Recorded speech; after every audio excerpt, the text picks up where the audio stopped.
हम स्लीप की किसी स्टेजेस का है तो उसके अंदर अमूमन जो है 3 मेजर स्टेजेस होती हैं। मैं इसलिए ये रफली कह रहा हूँ क्योंकि मैं बहुत मेडिकल उसमें जागन में नहीं जाना चाह रहा कि डीप स्लीप, लाइट स्लीप और ड्रीमी स्लीप, यानी गहरी नींद, हल्की नींद और सपने वाली नींद। सो दैट कि जो है जो व्यक्ति सो रहा है उसमें कितनी परसेंटेज है। हो सकता है कि आप पूरे 8 घंटे सो रहे हैं लेकिन उसके बाद भी फ्रेश नहीं है। उसका कारण ये है कि आपकी स्लीप की जो डिस्ट्रीब्यूशन है, जो फैलाव है या जो स्टेजेस हैं वो सही तरह से नहीं है। उसमें हम कभी कभी ये देखते हैं कि मान लीजिए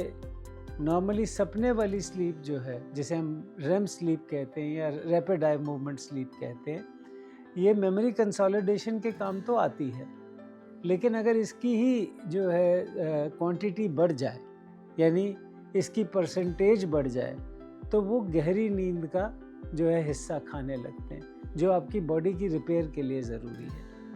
जो आपके जिस दौरान आपके नींद के अंदर जो हार्मोन्स की सिक्रीशंस हैं वो भी उसी वक्त होती हैं,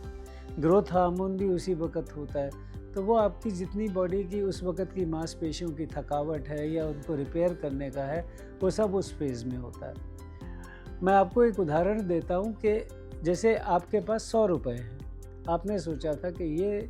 20 रुपये मैं इस चीज़ के लिए रखता हूँ, मान लीजिए रेम स्लीप के लिए या सपने वाली स्लीप के लिए 20%,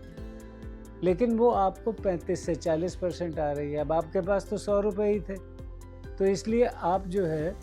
किसी और चीज़ पे कॉम्प्रोमाइज़ अप करेंगे और वो ज़्यादातर डीप स्लीप पे होता है। तो यानी पूरी 8 घंटे की नींद के बाद भी ये पॉसिबल है कि व्यक्ति जो है पूरी तरह से जो है अपने आप को अच्छा ना फील करे या फ्रेश ना फील कर पाए।